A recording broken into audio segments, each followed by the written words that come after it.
Transportes Especiales ACAR. Confianza en la vía por sentido social.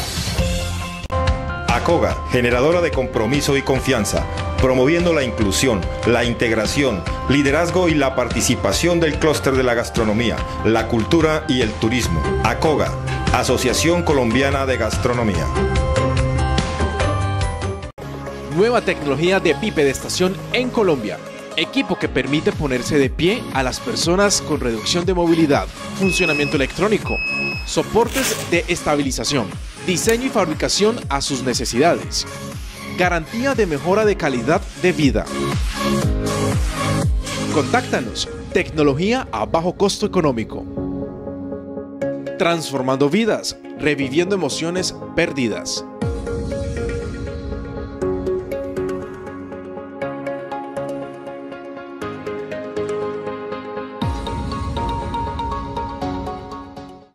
Calzado Rómulo presenta Festival del Calzado. ¿Dónde? En nuestra nueva planta en Acopi Jumbo, calle José A, 37122. ¿Cuándo? Del 15 al 19 de agosto, a precios de fábrica. Visítanos de 8 de la mañana a 6 de la tarde. Calzado Rómulo, bienestar para tus pies. Aplica condiciones y restricciones.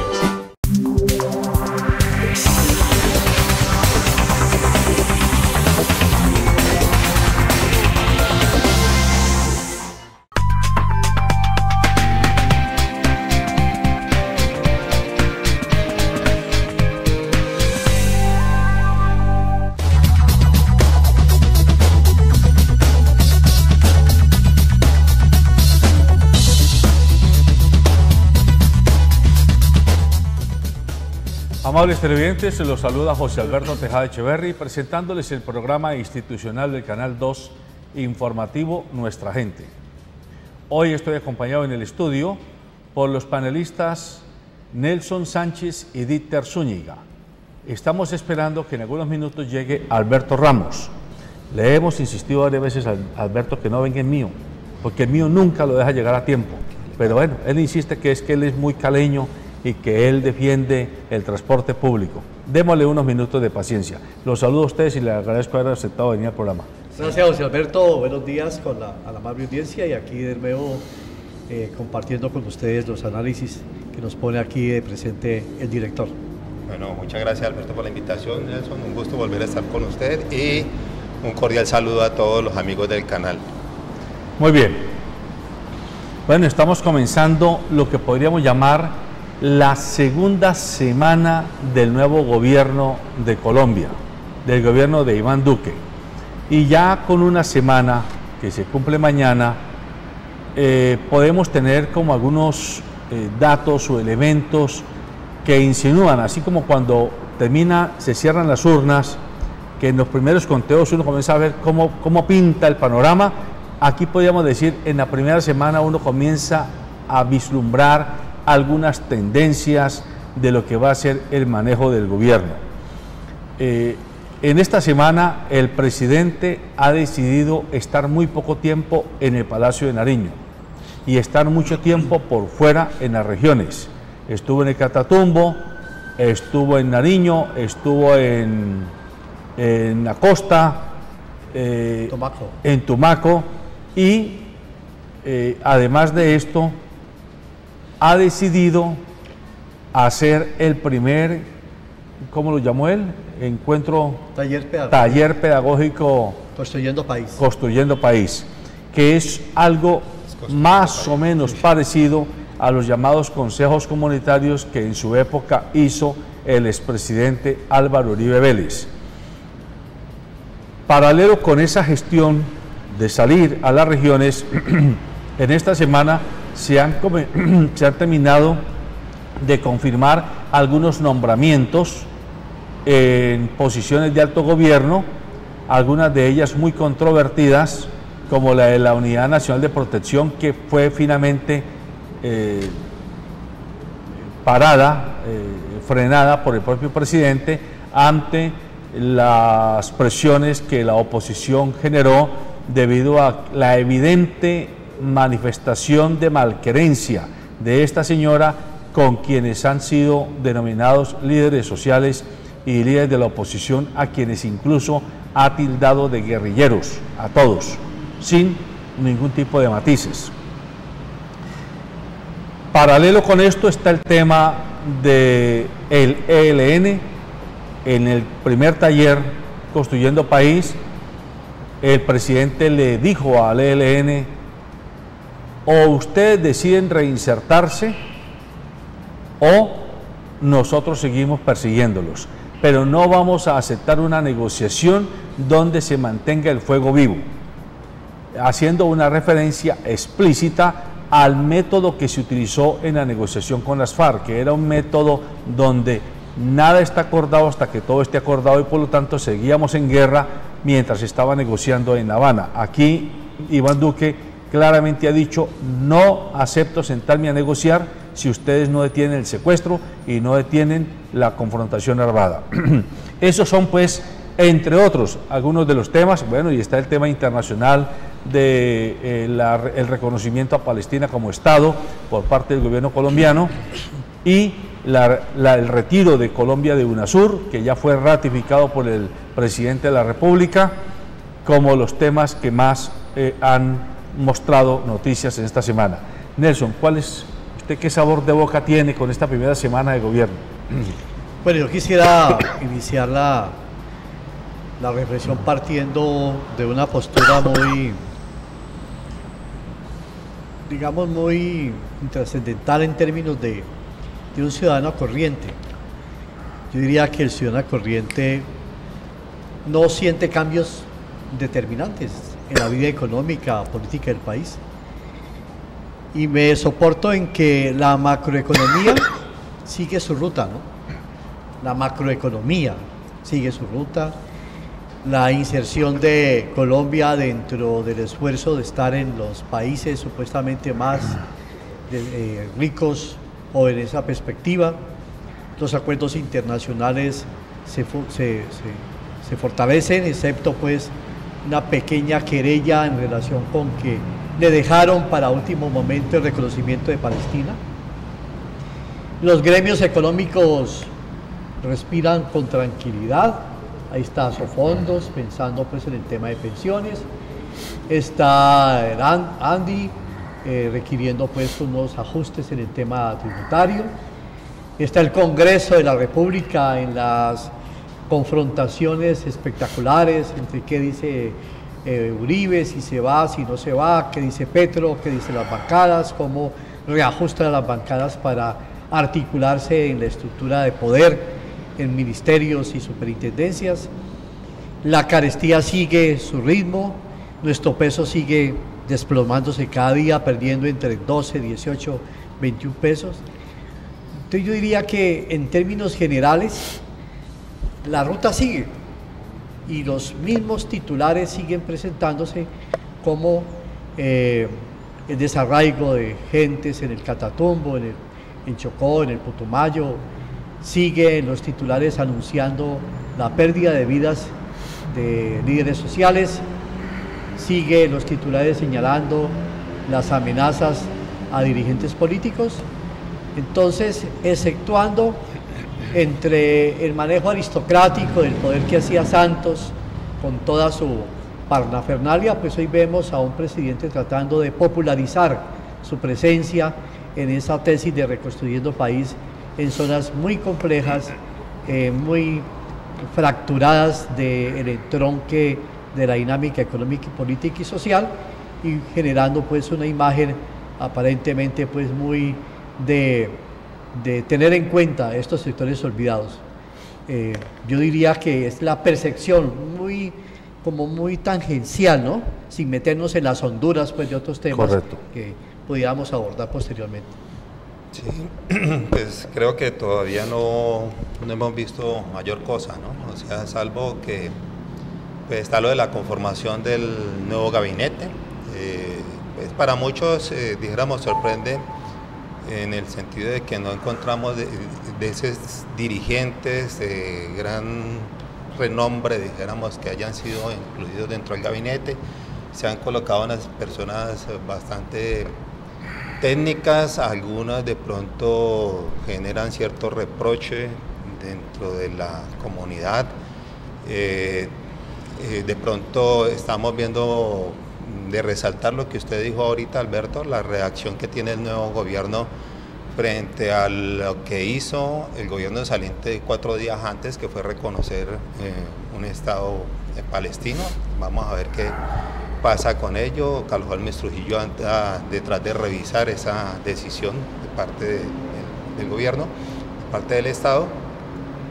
Y bueno, viene ya lo que tiene que ver con estos construyendo país, si va a ser una réplica de lo que hizo Álvaro Uribe Vélez en su momento. Vamos a ver hasta si es capaz de aguantar también un trote como el que realmente demostró el anterior mandatario Álvaro Uribe, que prácticamente se reunía todos los fines de semana. Claro está que eran unas reuniones prácticamente muy bien acordadas, en donde se seleccionaba muy bien a las personas que iban a intervenir, en donde se seleccionaba muy bien los temas y donde pues, se le daba muy duro de todos modos a la oposición. Creo que esto apenas está arrancando, no hay nada, dijéramos, que nos indique que vayan a haber grandes cambios. Opino lo mismo que Nelson. Vamos por lo pronto en las mismas, ¿no? Esperemos a ver qué pasa con lo del ELN, qué es lo que va a pasar con los acuerdos de La Habana, si se van a seguir sacando adelante, cuál va a ser la posición que tenga respecto del proceso que en la Corte Suprema de Justicia tienen en contra de Álvaro Uribe Vélez, que está llamado a indagatoria el 9 de septiembre.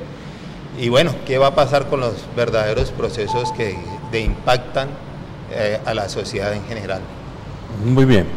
Bueno, hay algunos hechos, llamémoslo fácticos, objetivos, concretos, que nos permiten, mirándolos, comenzar a sacar conclusiones, o por lo menos preconclusiones. Punto 1. ¿Hasta dónde se puede afirmar que el presidente de la República en ejercicio, Iván Duque Márquez, está impulsando la elección de José Félix Laforí como Contralor de la República, o más bien que sea el Centro Democrático o una parte muy importante del Centro Democrático la que quiera que sea José Félix Laforí el Contralor de la República? Esto lo digo porque hay corrientes de opinión de muchos analistas que dicen que no hay tal unidad al interior del Centro Democrático con el gobierno, que ya han comenzado a generarse algunas fisuras. Por ejemplo, la vicepresidenta respondiendo a algunas preguntas, creo que en la W, en la semana pasada, ante el caso de el referéndum del próximo 26 de agosto sobre la consulta anticorrupción, ante la pregunta que le hicieron si ella avalaba la posición de los congresistas que estaban presentando unos proyectos de ley que de alguna manera podían ser leídos como un saboteo a la consulta anticorrupción, ella dijo claramente: una cosa es el Centro Democrático y otra cosa es el gobierno. Y en política hay que saber leer entre líneas las frases de los políticos. Pero en segundo lugar, el presidente en ejercicio volvió a ratificar desde San Andrés que el gobierno está dispuesto a apoyar la consulta anticorrupción. Ahora viene el dato de la Contraloría. ¿Por qué tocamos la Contraloría? Porque es un cargo que, en mi opinión, debiera ser definitivamente entregado a la oposición y no presidente a la bancada de gobierno, porque eso es como que usted que es mi socio me cuida a mí ante los demás que no son mis socios. Debiera ser alguien que no sea mi socio el que venga a cuidar cómo es que yo gobierno, manejo el presupuesto nacional de la República, porque ese es el papel de la Contraloría, estar fiscalizando el destino de los recursos públicos a nivel nacional, departamental y local. ¿Cómo ven ustedes ese tema? Bueno, ya metiéndonos en las honduras de la política, varios comentarios al respecto. Primero, estamos ante una estrategia de movilización ideológica y manipulación política, digamos, al electorado. Apenas llegó Alberto. El tema de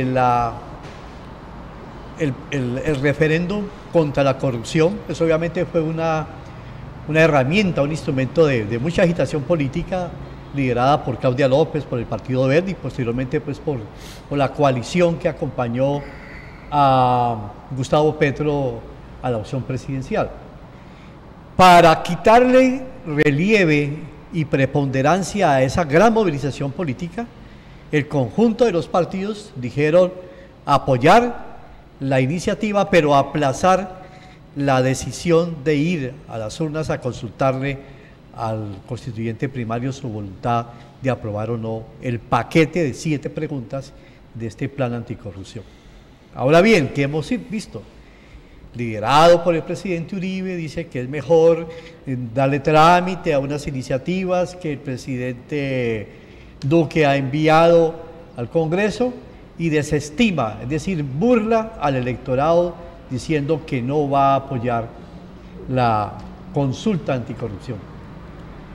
Obviamente el presidente Duque pues no se va a desgastar, pienso yo, en los primeros 8 días diciendo no va a ir a la consulta. Ha declarado por medios que respalda, pero una cosa es declarar y otra cosa es mover todo el aparato de comunicación del gobierno, de presidencia, de ministerios, para agitar poderosamente este reclamo que millones de colombianos queremos, de establecer unos parámetros, que luchemos por controlar este engendro que tanto daño le hace a la economía del país y obviamente a la moral del país, el tema de corrupción. Alicia Arango, a la cual hace referencia el director, ha hecho una separación supuesta entre el partido de gobierno, entre el Congreso y entre el presidente. Para mí no lo hay. Para mí lo que se da son movimientos tácticos y estratégicos para hacer del presidente Duque, como han llamado los medios, el policía bueno, y dejar al Centro Democrático y a su líder, el doctor Uribe, el senador Uribe, como el policía malo. Y es tan significativo, tuve la oportunidad el fin de semana de escuchar en extenso la entrevista que le hizo Yamid Ahmad el día viernes, y yo me sorprendí a ver a Alicia Arango hablar de formalización laboral, de conciliación de polos entre patronos y trabajadores, cuando su desempeño en el gabinete del presidente Uribe fue una feroz perseguidora de toda la estabilidad económica, de toda la reclamación de los trabajadores, y particular y personalmente tuve la oportunidad de interlocutar con ella cuando el tema de la presión del presidente Uribe y de estos agentes por la privatización de las empresas municipales de Cali, en varias reuniones que tuvimos en Palacio. Entonces aquí hay un cinismo que me sorprende. Una persona que ha cambiado su rostro, ha cambiado su luz, se ve bondadosa, se ve amigable, pero la esencia de este gobierno y la esencia de esa corriente, para mí, será tan retrógrada como sus propios objetivos políticos.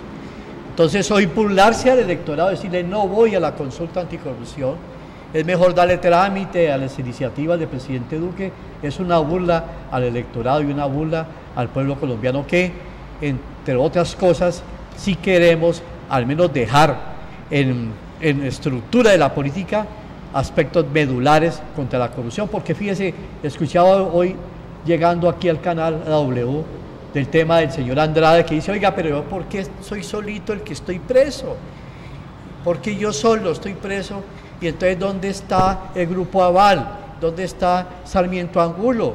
¿Dónde están los socios italianos que intervinieron en toda la parafernalia de estructurar la corrupción de los contratos de Ruta del Sol y la coima entregada para financiar la campaña del presidente Nobel Juan Manuel Santos? Yo creo, Alberto, que aquí es donde, o sea, vamos a ver de qué está hecho el señor Iván Duque. Si de acuerdo como algunos, creo que como usted, que tiene esperanzas de que se deslinde del uribismo, o teniendo una propuesta propia, coherente con algunas de las tantas cosas que dijo en campaña, o por el contrario, ya llegado el poder, pues se lo va a entregar manos abiertas al señor Álvaro Uribe Vélez, como algunos predicen.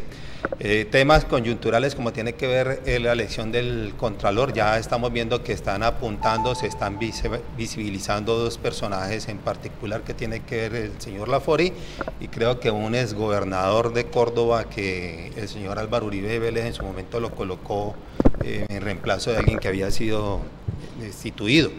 Entonces, y eso es importante porque efectivamente lo que usted dice, ¿quién es el que va a hacer el control del fisco, de la hacienda pública, de la administración de los recursos, en manos de quién va a quedar? Y ahora se asoma muy fuertemente el señor Lafori y eso sería un mal síntoma. Vamos a ver qué actitud toma el gobierno frente a ello, aunque la elección obviamente depende de otra instancia. Es lo que tiene que ver con la consulta anticorrupción, comparto lo que dice Nelson, o sea, aquí no es simplemente decir en estos nuevos talleres o reuniones que está haciendo el nuevo presidente, decir que es que el apoyo tiene que verse materializado en toda una actividad que propenda para que la gente inicialmente salga a votar, salga a las urnas y obviamente como es algo que favorece a toda la comunidad, pues salga a decir sí por ello.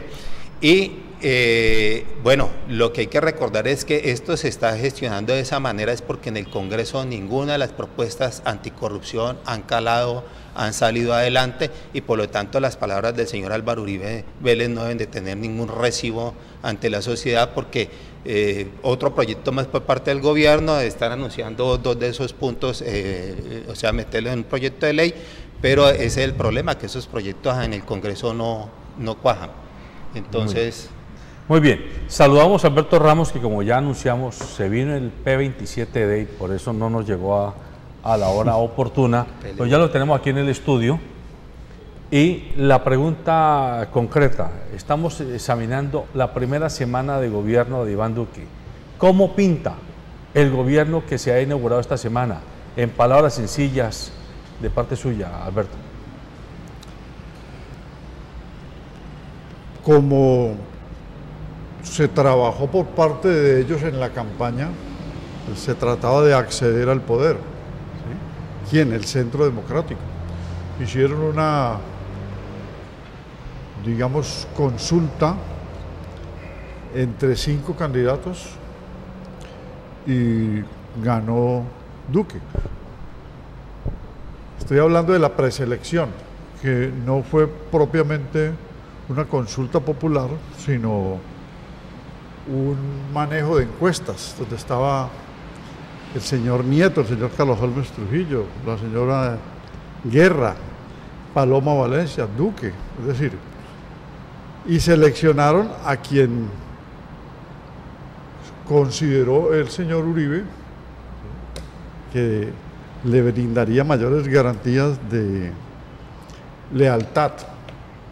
De tal manera que lo que el Centro Democrático hizo del 2014 al 2018, donde ejercieron oposición con un partido político naciente en el año 2014, con una oposición irracional, extrema, sistemática e intransigente, era para desestabilizar al gobierno Santos y lograr el poder, y lo lograron de tal manera que lo que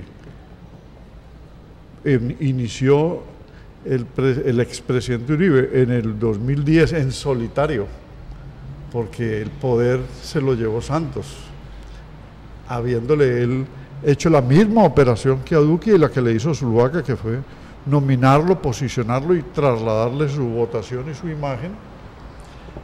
Lo que él hizo del 2010 al 2014 no fue oposición, porque la oposición se hace con un partido político y con representantes y senadores y con delegados en los cuerpos colegiados, y él no tenía ya ningún partido porque le quitaron hasta el partido de la U. O sea, en solitario con Twitter, como hace Donald Trump, y por redes sociales, y esto produciendo un eco, enfrentarse solo a quien le había arrebatado el poder.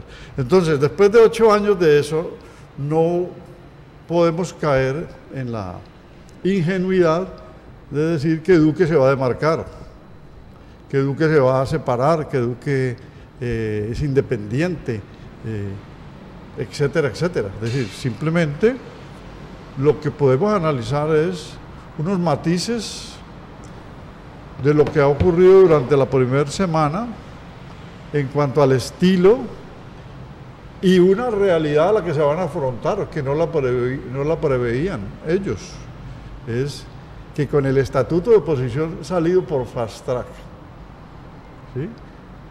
Convertido en ley 1909 del 2018, hay unas fuerzas que se tienen que definir y ya se definieron como de oposición. Y en un examen que hicimos aquí anterior, en otro programa, las supuestas mayorías de segunda vuelta que logró el señor Duque, que las logró, pero que fueron de emergencia, o sea, el Centro Democrático y la U, no están en este momento en la coalición de gobierno, sino que van a jugar a ser independientes. Por lo tanto, no tienen las mayorías aseguradas del Centro Democrático. Eso es lo que podemos analizar. Pero, ¿qué va a pasar con Duque y el Centro Democrático? Claro, hay unas relaciones muy híspidas, muy complejas, porque hay un Centro Democrático de extrema derecha y hay un Centro Democrático de derecha. Allí no hay ningún centro. Bueno, el único que dice que es de centro es el mismo Duque, pero ellos no son del centro político. Entonces las relaciones, eso es lo que podemos analizar. ¿Qué va a pasar con esa coalición de gobierno, o sea, una bancada de gobierno con la oposición y con los independientes que les van a desestabilizar todo, porque son 80 y pico de parlamentarios que tiene Iragorri y Vargas Lleras, entre la U y Cambio Radical. Bueno, pero a ver, simultáneamente con el movimiento de la cosa política, como dice por allá una periodista de radio, se mueve la cosa económica. Y entonces nos ponen a discutir sobre la cosa política, entreteniéndonos con la cosa política, mientras nos están metiendo en barrena la cosa económica. ¿A qué me refiero? El ministro de Hacienda, Alberto Carrasquilla, ya radicó la propuesta de tributaria, de reforma tributaria. La reforma tributaria que propone este gobierno, en cabeza del ministro de Hacienda, gira en torno a un concepto que hay que discutir con mucha atención. El concepto del ministro Carrasquilla es: deben tributar las personas, no las instituciones, no las empresas. Porque cuando uno pone a tributar a la persona, el impuesto es directo. Cuando uno pone a tributar a las empresas, el impuesto es indirecto. ¿Por qué? Porque el impuesto que se le cobra a la empresa, el 34% del impuesto de renta, para decirlo claramente, la empresa lo transfiere al consumidor vía mayores precios de sus productos o servicios. Por lo tanto, ese impuesto que paga la empresa, en realidad lo termina pagando toda la comunidad de consumidores. Es la tesis del ministro de Hacienda. Cuando logramos que quien pague el impuesto sea la persona natural, yo, usted, nosotros, cada quien, según su ingreso y su patrimonio, paga un impuesto directo. Eso estaría bien, en mi opinión, si se garantizara por parte del Estado que los que más ingreso tienen y los que más patrimonio tienen, de verdad paguen el impuesto correspondiente. Pero todos sabemos que quienes quedamos amarrados al régimen impositivo somos la llamada clase media, es decir, los que trabajamos como dependientes, que tenemos un salario o nos pagan unos honorarios. Entonces, en el salario ya viene el descuento, o en la declaración de renta del salario, o en los honorarios ya viene el descuento del impuesto. Mientras que los que se ganan, por ejemplo, los grandes inversionistas, reciben dividendos. Ese dividendo tendría que ser el valor de base para cobrarle impuestos. Pero el gran inversionista que tiene muchas tierras, muchas industrias, el valor de ese patrimonio debiera ser la base para cobrarle un impuesto. Eso no está tan claro en el país. Quisiera que miráramos ese punto. No toco el de pensiones porque todavía no es claro cuál es el enfoque pensional de la reforma. Pero ya en el tema de impositivo sí nos han dicho, después de 2,5 salarios mínimos, todo el mundo a tributar, persona natural. Don Nelson Sánchez. Bueno, yo pienso que la consolidación de la política fiscal que se ha venido estructurando de tiempo atrás, sobre todo por la presión de los gremios económicos y el empresariado, que va en la tendencia de aliviar las cargas tributarias de empresarios y de los estructuradores de poder económico en el país. Y obviamente la estrategia es de ampliar la base de tributación cada vez más. Yo difiero un poco en relación con el enfoque de que si tenemos impuestos directos o indirectos. Yo soy de la tesis de que desde la estructuración del IVA todos pagamos impuestos, vía directa en nuestros consumos, en nuestras gestiones económicas, el 4 por mil, bueno, toda la base de la sociedad económica que hacemos alguna transacción, por básica que sea, estamos insertos en esa. Ahora, lo que están es buscando ampliar mucho más para incidir en lo que son los ingresos básicos de los trabajadores, porque pues hoy nosotros que tenemos la oportunidad de tener una consultoría, unos servicios profesionales, pues obviamente lo primero que tenemos es que tributarle al sistema de seguridad social, así tengamos una pensión, etcétera, ampliar lo que son los aportes fiscales. ¿Cuál es la tendencia? La tendencia, yo creo que es como la tendencia americana, de que va a ampliarse la base y a multiplicarse por más los factores de tributación, y en ese sentido sí quisiera que planeáramos con expertos tributarios para ver ya en relación con la propuesta, con el proyecto, donde se va a afincar mucho más esa tesis que planteo, que es aliviarle la carga al empresariado y a los gremios económicos y ampliar mucho más la base de tributación. Yo no diría tanto directa, sino indirecta, particularmente lo que son los ingresos básicos de las capas medias asalariadas. Bueno, o sea, ahí se afianza la teoría, esa tesis neoliberal, que es que mejorándole las condiciones a los empresarios, supuestamente eso se refleja en toda la comunidad, y en este caso pues se trata de alivianar por un lado para cargarle a los otros, y supuestamente eso trae un beneficio social, pero realmente los estudios han indicado que eso nunca ha sido así. Es decir, se le dan unas prerrogativas a los empresarios medios y grandes empresarios en cuestiones tributarias, pero realmente eso no ha hecho que el campo laboral crezca, de que se mejoren los salarios, de que se beneficie la situación de la seguridad social de los trabajadores, bueno, todo lo que supuestamente implicaría ello desde el punto de vista laboral, en beneficio de unos mayores ingresos para el Estado. Efectivamente aquí pues se trata de hacer crecer la economía, el Producto Interno Bruto, hablan de elevarlo a un 4.5%, entonces comienzan a hacer esos cálculos minuciosos buscando de que esos ingresos lleguen por parte de la base de los trabajadores, que, o sea, ganar 2,5 millones no es mayor cosa, y es cierto lo que está diciendo Nelson, aquí todos realmente estamos pagando impuestos a través del IVA y otras cosas que nos ha implementado el Estado, nos ha cargado el Estado, y ahí se ven reflejados. Entonces yo creo que la tendencia es la que siempre se debe esperar de este tipo de gobiernos neoliberales, es decir, aliviar las cargas de los grandes empresarios, que estos tengan unos mayores réditos, unos mayores ingresos que en su gran medida lo revelan algunos estudios, van a ir a parar en el exterior, a paraísos fiscales, en otro tipo de economías.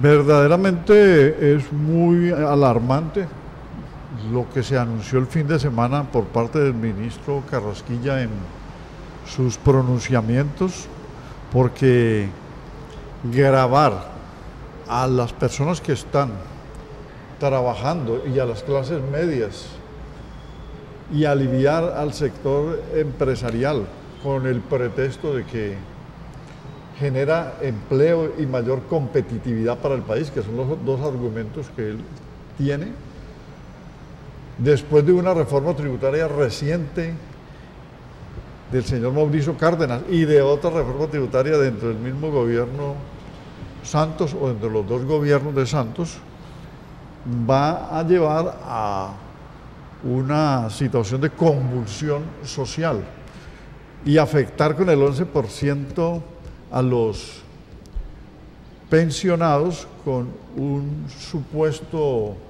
supuesta retención en la fuente, que se convertiría en un 23% por el 12% de los reportes a salud que se estaba buscando bajar al 4%.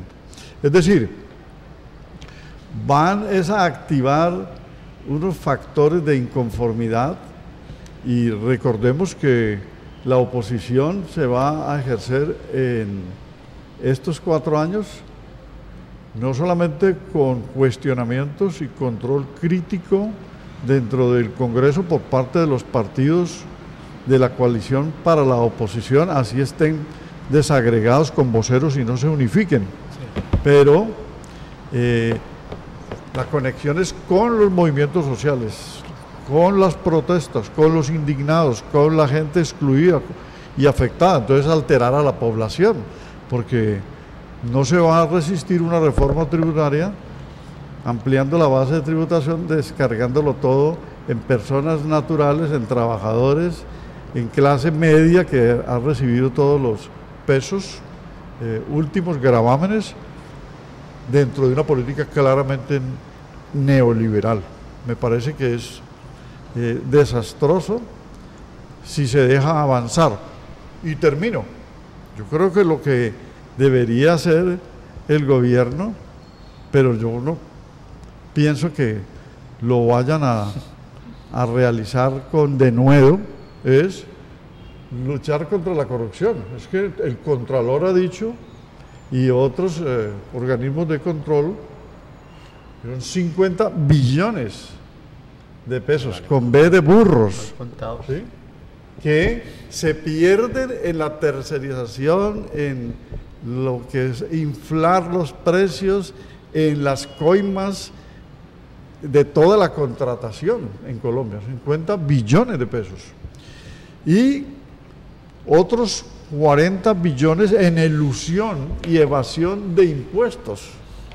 Por lo tanto, ahí hay 90 billones, pues recauden esos 90 billones, ¿cómo? Frenando las venas rotas de la corrupción y de la evasión, y no yendo a grabar a los que están indefensos, porque de una vez les deducen fácilmente. ¿Cómo es posible que consideren que el que gane 1.900.000 pesos ya hay que grabarlo en esta reforma tributaria, porque eso es mucho, cuando 1.900.000 pesos es prácticamente un ingreso de subsistencia, es de subsistencia, porque el mínimo, el salario mínimo, director, en Colombia es una ficción. ¿Qué quiere decir salario mínimo? Que es lo mínimo para vivir, o sea, el mínimo vital, y ese salario mínimo en Colombia no es verdaderamente el mínimo para vivir. El mínimo podría ser 1.800.000, ese debería ser el mínimo. Y entonces los que ganen 1.800.000 o 900.000 en adelante son los que van a ser grabados, porque en solo las necesidades básicas una persona no subsiste con menos de 2 millones de pesos. Los otros viven encerrados. Y los otros es la pobrecía total.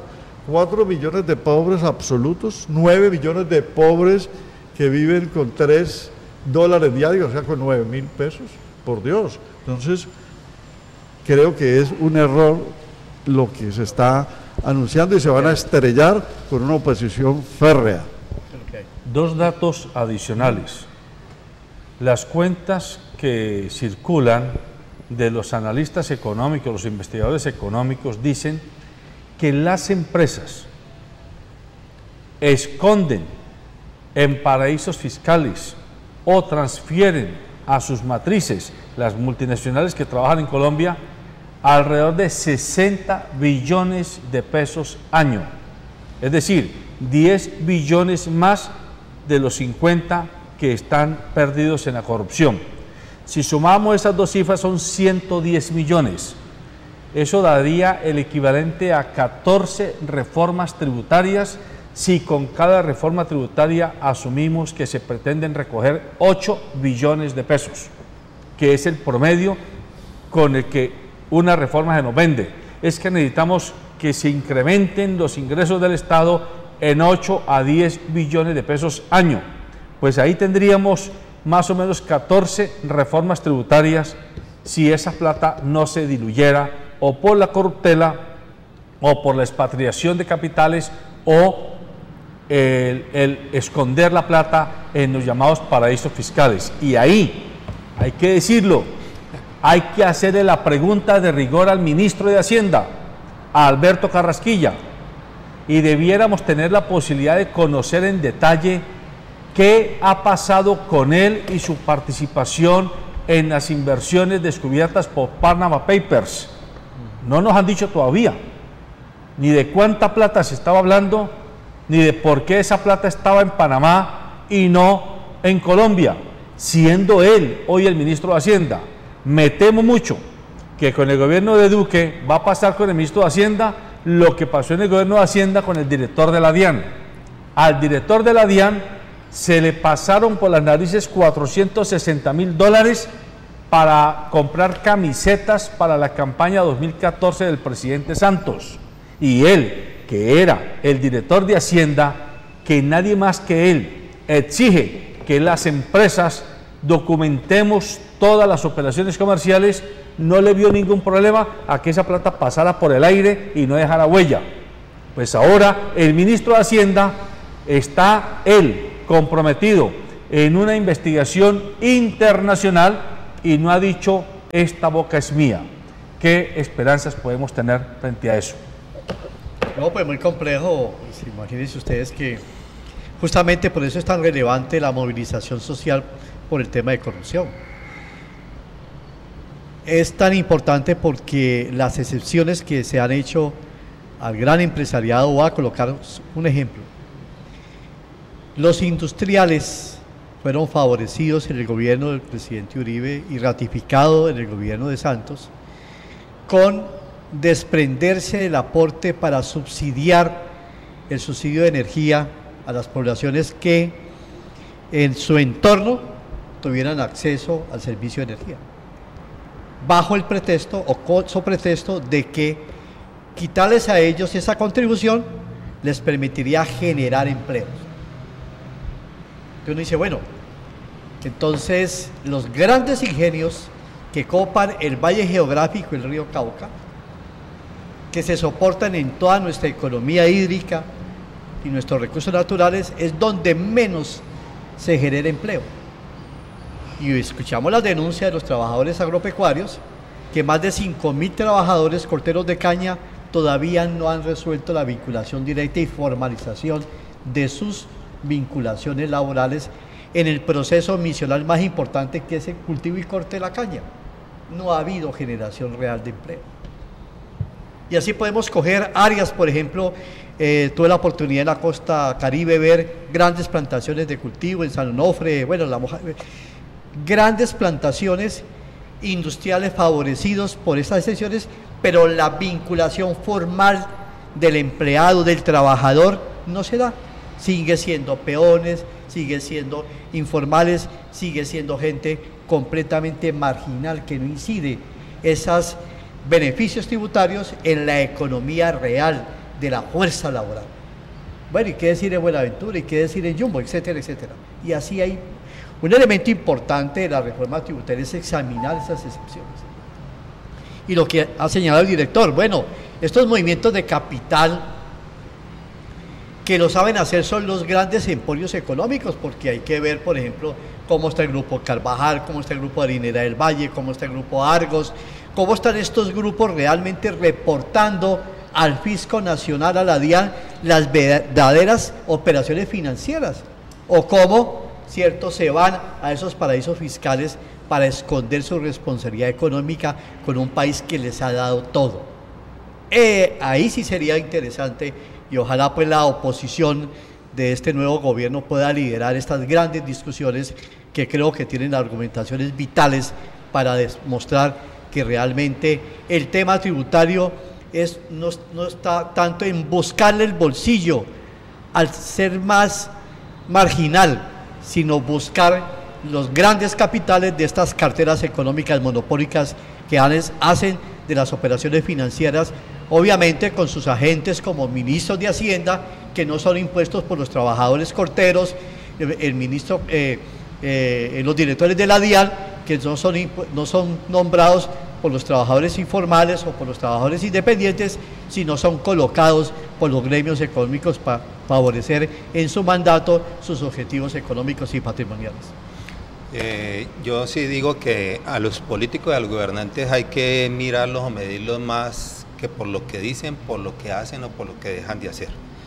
Yo creo que lo que se avecina no es muy bueno para el país desde el punto de vista económico, para las clases medias, las clases bajas, para la clase, o sea, los trabajadores, bueno, inclusive los que no tienen trabajo, etcétera, porque por un lado estamos viendo que el ministro de Hacienda es una persona que tiene investigación internacional por el problema de los Panama Papers, o sea, que tiene que ver con inversiones o llevar dinero a paraísos fiscales. ¿Qué se puede esperar precisamente de un gobierno que tiene como ministro de Hacienda una persona que está en esos líos? Fuera de eso, una persona que en su momento con Álvaro Uribe Vélez tomó unas medidas que lesionaron gravemente a los trabajadores, a la clase media, y que efectivamente beneficiaron a las grandes empresas, que son las que, como usted dijo ahora, son las que se llevan su dinero a esos paraísos fiscales. Muchos de estos grandes empresarios tienen doble nacionalidad, inclusive muchos de ellos con España. En España llevan sus bienes, sus dineros, y allá tienen toda una cantidad de beneficios de carácter tributario, por lo tanto prefieren tener su plata en otro lado que tenerlo aquí, pagando lo que deberían y beneficiando a la sociedad como deberían. Ahora, yo no entiendo muy bien la política que plantea Iván Duque y su ministro de Hacienda, teniendo en cuenta que ellos dicen que van a controlar la evasión en un 10% para el primer año y creo que en un 50% para 2 años. Si ese control de esa evasión se diera, entonces dijéramos no hay necesidad de cargar a la clase media como lo dicen con estos impuestos. Entonces, vamos a ver, y fuera de eso, si tenemos eso desde el punto de vista del gobierno en cuanto a lo que es la Hacienda y cómo van a hacer la administración de los dineros, el recaudo de los dineros y su administración, pues el panorama no es muy bueno cuando estamos viendo que se asoma como personaje para controlar esa actividad precisamente alguien como Lafori o un exgobernador de Córdoba que en este momentico se me escapa el nombre. Entonces hay que mirar por lo que hacen, no tanto por lo que digan, dijéramos, en el sentido de sus fines, porque todo indica que esos fines no se van a alcanzar así como se están planteando. A ver, si la intención del ministro Carrasquilla, de Iván Duque y de su bancada del Centro Democrático es cumplir con las propuestas de asistencialismo que él hizo en la campaña y que la reforma tributaria vaya a poder irradiar hacia la gente menos favorecida, entiéndase, ampliar la base de familias en acción y otros aportes que a la gente pues le caen muy bien, aunque esto es asistencialismo, paternalismo y prácticamente una forma de populismo de derecha que Uribe lo hizo durante 8 años, del 2002 al 2010, y que Duque lo esbozó en su programa, es populismo constitucional. Yo no estoy en contra del populismo constitucional, es decir, de derecha inclusive, ni el de izquierda, porque es asistir a la población menos favorecida para cumplir con el bienestar social. Pero eso se puede cumplir también de lo mismo que enuncié ahora, es decir, si se evita el desangre por corrupción y por evasión y por ilusiones, pues se hace asistencialismo, porque esa es la población que es la base electoral del Centro Democrático. Los 5 millones de plante que tiene el doctor Uribe, para cada elección tiene 5 millones de votos desde el año, desde que salió, inclusive sin contar las dos elecciones de él, la del 2002 y la del 2006, de ahí en adelante tiene más de 5 millones, que fue el asistencialismo que él hizo en 8 años y que pues se sostuvo de alguna forma durante la época de Santos y que él la estaba ampliando. Lo que pasa es que no se le notó mucho a Santos, pero ahora lo van a recoger. Eso no puede salir de la reforma tributaria, o sea, no puede ser la justificación. La otra justificación tiene que salir, es de evitar el daño. Por lo tanto, yo no acepto, ¿sí? No veo bien que para cumplir con una u otra cosa van a agravar a la clase media, a los trabajadores independientes y a la clase, digamos, obrera. Alberto, y creo que él anunció frente al problema de Electricaribe que la solución era aumentar las tarifas. Sí, sí, y ya hay un empresario de la costa que ha puesto una demanda. Entiendo que eso, no sé si es una resolución, cómo se maneja ese tema, pero la pretensión es doblar el valor del costo de los servicios públicos, comenzando por la costa norte. Y el empresario de apellido Rojas ha puesto una demanda, no sé ante qué instancia del Estado, argumentando que eso lesiona gravemente pues, la capacidad económica de las familias, porque quitarle el subsidio a los servicios públicos domiciliarios es quitárselo a los estratos 1, 2 y 3, y en promedio implicaría doblar el costo de ese servicio público. O sea, una persona que paga 50.000 pesos pasaría a pagar 100.000 pesos, dependiendo de si está en estrato 1, 2 o 3. Cuando otro de los mínimos vitales ha sido, y ha sido una propuesta pues del senador Prieto, que fue gobernador de Antioquia encargado, cuando estuve senador, ¿verdad?, el de subsidio a los servicios públicos, ¿verdad?, como el del agua, el mínimo vital del agua, que la ONU lo aprobó desde el 2010, con unos metros cúbicos que no se facturan, que Petro lo aprobó en su alcaldía y que Rodrigo Guerrero lo aprobó acá para los estratos 1 y 2, el de energía es digamos un beneficio que recibe la población y ahora lo van a agravar, es terrible. Pero de lo que decía Nelson yo quiero recoger algo, y es cierto, si la otra justificación es que el sector empresarial vaya a recibir un beneficio al no gravarse con impuestos, porque van a generar empleo y competitividad para el país a nivel internacional y que Colombia se vaya a posicionar. Solo el caso de la cañicultura es clarísima. Mire, dos situaciones, no generan empleo, más empleo, porque las prácticas que no son verdes quitan es mano de obra. ¿Por qué los corteros de caña ahora son menos? Porque queman el follaje de caña para pagar menos corteros y para no comprar alzadoras mecánicas. ¿Y por qué fumigan con glifosato? Para madurar y cortar antes de tiempo, y eso quita trabajo a los empleados de la cañicultura, a los trabajadores. Pues han tocado un tema supremamente importante y que copa más de gran parte del Caribe colombiano, que es la política de restringir el acceso al mínimo vital en servicios públicos, particularmente en energía. Quisiera pedirle al director que pudiéramos definir un programa, porque justamente pues, estoy trabajando en el tema, y resulta que la experiencia de privatización de la operación del servicio de energía devela que definitivamente los privados no hacen las cosas bien.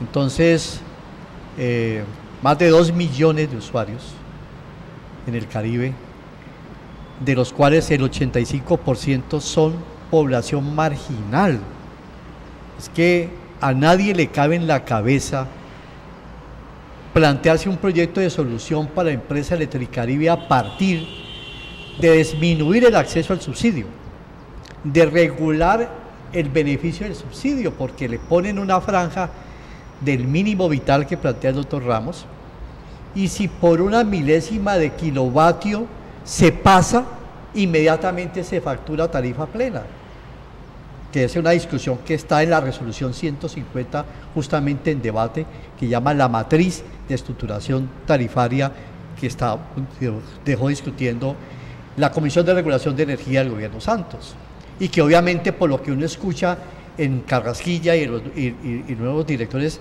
de estas entidades, pues es llamar a unos empresarios, operadores que vengan a asumir la operación de Electricaribe a partir de garantizar 900 mil millones de pesos anuales de inversiones que dejó de hacer Gas Natural Fenosa por más de 12 años, pero soportado en el costo tarifario.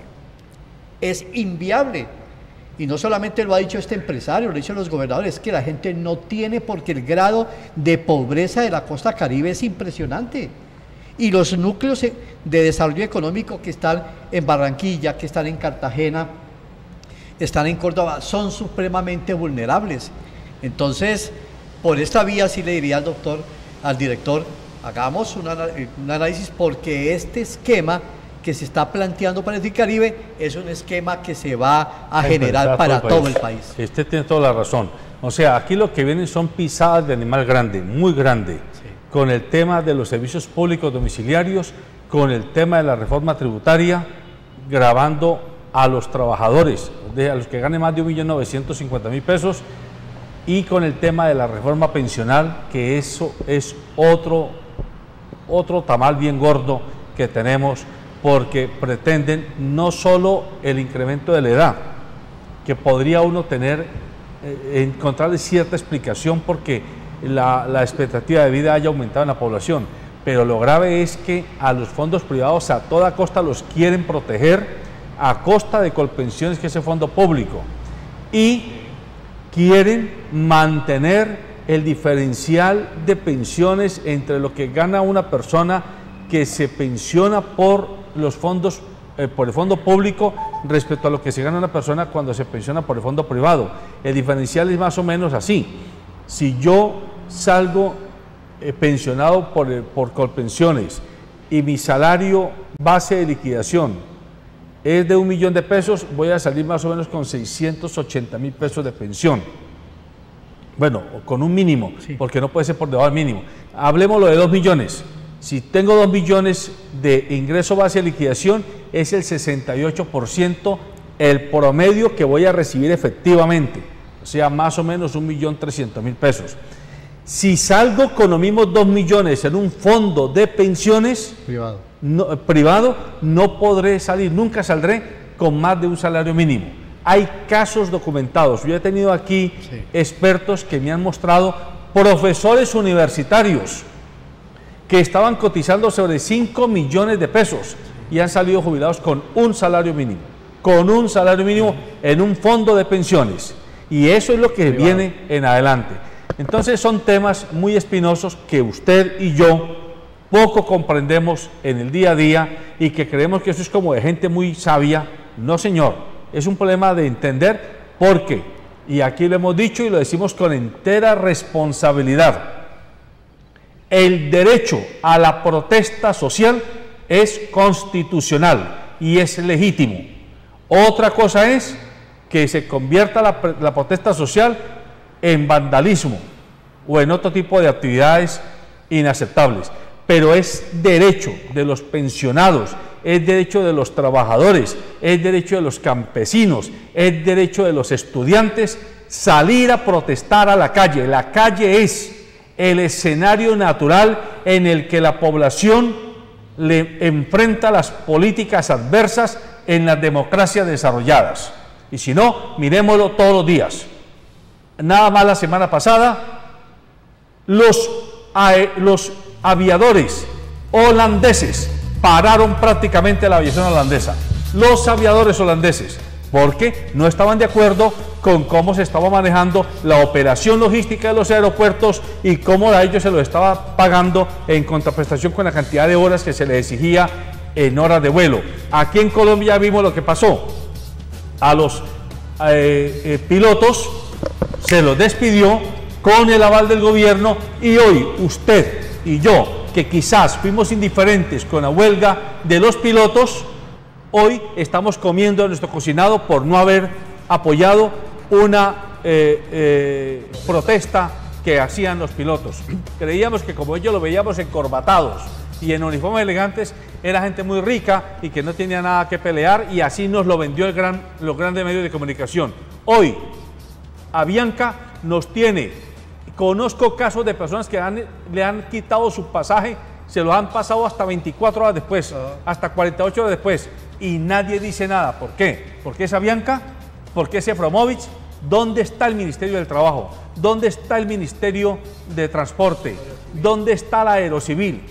Es inaudito que haya tanta vehemencia y tanto poder con el débil y tanta obsecuencia y tanto lacayismo, tanto lambeletas con las instituciones y espacios de poder. El derecho del ciudadano a la protesta social no se puede reglamentar, porque es un intento de sofocar un derecho legítimo constitucional. Usted y yo tenemos derecho. Yo he salido a la calle como ciudadano a protestar por mil y unas situaciones. No podrá ser que mañana tenga que protestar en la sala de mi casa tomándome un café, porque si lo digo en el antejardín de mi casa, quedaré dispuesto a que me aprecie. Eso es inaceptable. Buenos días. Calzado Rómulo presenta Festival del Calzado. ¿Dónde? En nuestra nueva planta en Acopi Jumbo, calle 12A, 37122. ¿Cuándo? Del 15 al 19 de agosto, a precios de fábrica. Visítanos de 8 de la mañana a 6 de la tarde. Calzado Rómulo, bienestar para tus pies. Aplica condiciones y restricciones.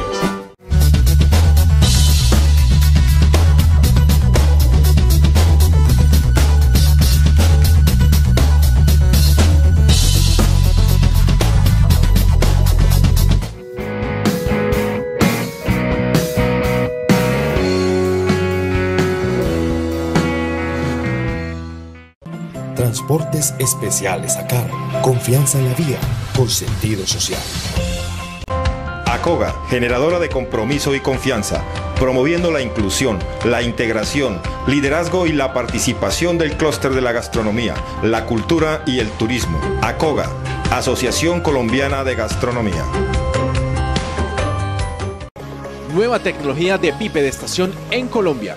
Equipo que permite ponerse de pie a las personas con reducción de movilidad, funcionamiento electrónico, soportes de estabilización, diseño y fabricación a sus necesidades, garantía de mejora de calidad de vida. Contáctanos, tecnología a bajo costo económico. Transformando vidas, reviviendo emociones perdidas.